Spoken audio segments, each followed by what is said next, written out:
here they come. Welcome back to another episode of Here They Come. I'm Kate Lockhart. And I'm Paul Ramlow.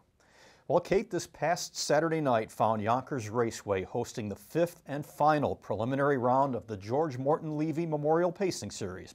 5 $50,000 divisions went to post. The opening event was won by Foreign Officer, who was driven by Tim Tetrick and trained by Tony Alagna. The second division saw River Shark, who's also driven by Tim Tetrick, trained by Mark Ford, as the winner.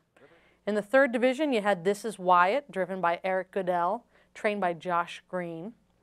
And then the fourth division was Mr. Massimo, driven by George Brennan and trained by Aaron Lambert. And the fifth winner on the night was Giddy Up Lucky, driven again by Eric Goodell and trained by Josh Green. Yeah, you mentioned This Is Wyatt winning this past week. That victory vaulted him into the overall point standings heading into this Saturday's final.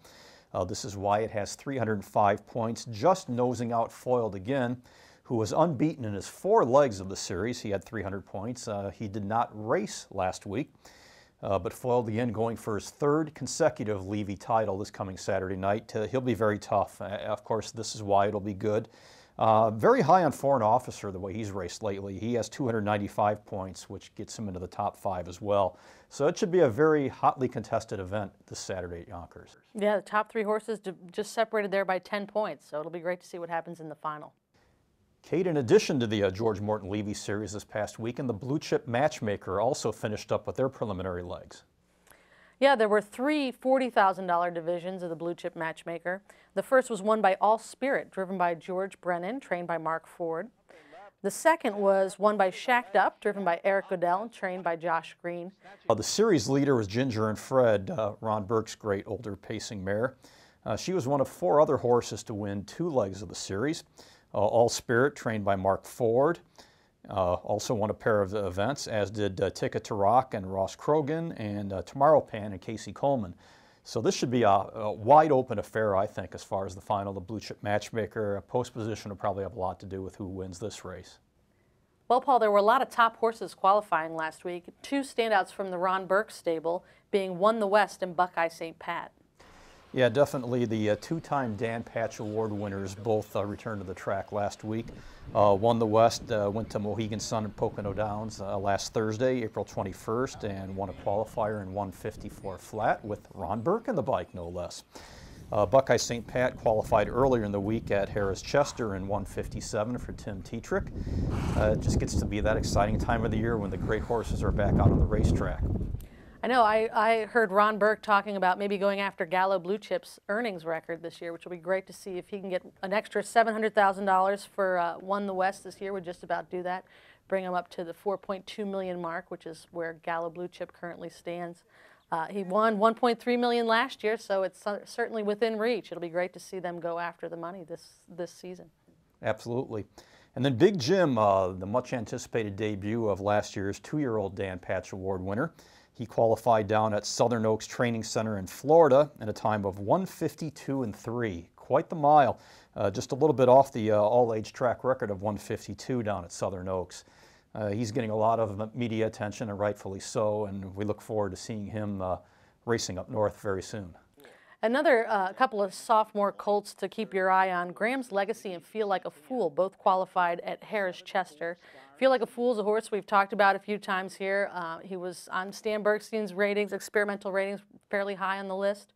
But Graham's Legacy isn't one you've heard us mention before. It's a horse trained by Jimmy Takter, and he is extremely high on this colt. Said he's his best chance to win the North America Cup, that he's the fastest pacer he's ever trained, and that he's much faster than Rockin' Image, who's his full brother. So it'll be interesting to see what Graham's Legacy is able to pull off in 2011. Yeah, it's one thing you always run into this time of year, the unknown horses, and that makes it kind of really exciting. Well, Kate, this past week, about 50 people traveled to the Harness Racing Museum and Hall of Fame in Goshen to attend a safety seminar on amateur racing, which was sponsored by the CKG Billings Harness Drivers Series. The event coordinator was George Cassell of the Billings Series. He worked in coordination with us here at the USTA, and it turned out to be quite a successful weekend. Yeah, I was interested in knowing that 24 of the people who were in attendance are amateur drivers, but the rest were people just learning about amateur driving, might be interested in driving in the future, want to make sure they're doing it safely. Yeah, quite the group of speakers took place there on Sunday as well. The USTA's T.C. Lane, our director of officials, was there. We had starting judge Andy Toscano, as well as professional drivers Ray Schnitker, Jason Bartlett, and Jordan Stratton, and USTA director and avid amateur reinsman Joe Feraldo. So if you don't know what to do when a horse kicks, I'm telling you right now, turn him. Let him kick your foot, let him kick the stirrup, but don't let him kick you like that. It's important. The horses will kick, even the ones without their tails tied. You got to know that kind of thing. Nobody ever explained it to me. I didn't get kicked, but I did have one at Monticello who kicked so high she kicked right over my head. And there were other guys jogging with me at the time, and they must have said, oh, there's that moron Feraldo. He's going to get in a lot of trouble, going to get hurt real bad.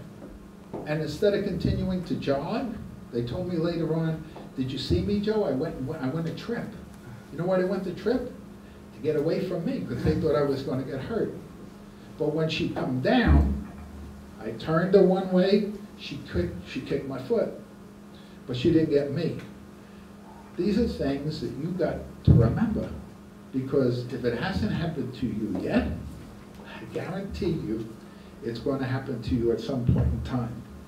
Say the 6 horse is deciding he's not leaving. So in our guys, a lot of guys who don't leave will be a half length to a length off the car. And as soon as the wing splins, he goes right to the rail behind everybody, and he basically cuts the 4 and the 5 maybe out of their spot. Now, I don't know if it's really their spot.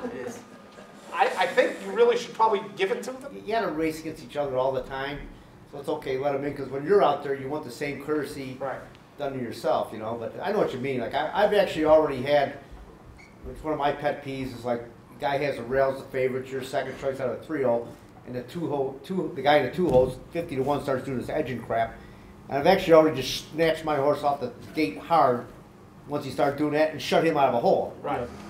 How common an occurrence is that? Bit breaking, line breaks, and in that case, is all you can do basically bail out? What are you doing? He was, I was right next to him when he did it, and he was hanging on until he saw the teletimer coming. And the horse, actually, he did an amazing job. He, at Yonkers, if you've been in there, they get the breakdown lane, then you got the side of the, you know, the infield. And the horse went inside the infield, so one wheel was on the grass and one was down, so his bike was like this. So he was holding on to the other side like this, and the horse was going around. Well, down there, there's a storm drain, and the storm drain was coming, and then there was the teletimer. So he actually looked like he landed perfect, but I think his foot got caught up in the storm drain and twisted right sideways. So I mean, he tried to hang on, but he thought he was going to be hitting the teletimer. With respect to trailers, what freedom does the driver have to pick his position if he's the only trailer? If you have the 9-hole, which is the second tier, you have to be behind the 1. You have to be. You have to be in New York State. Okay. When you are assigned a second tier post in New York State, you have no freedom at all to move around.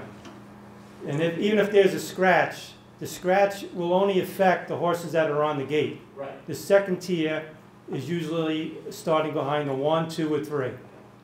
Well, Kate, the month of May is almost upon us, and we have some more exciting news in regards to the USTA Strategic Wagering program. That's right, Paul. The program got kicked off in April. We've had a fantastically successful month so far. Been doing really well. All the pool sizes are fantastic. Handicappers are clearly finding some value out there.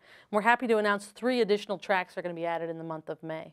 In addition to Yonkers, Northfield Park, Balmoral, Maywood Park, and Cal Expo, all who offered wagers in April, we're going to be adding the Meadows, Mohegan Sun at Pocono Downs, and Harrington Raceway, all of whom are offering a $5,000 guarantee on their pick 4s. For expert selections and free pass performances, be sure to go to handicapping.ustrotting.com, where you can also find a complete schedule of the wagers that will be taking place in May. Well, that wraps up this week's episode of Here They Come.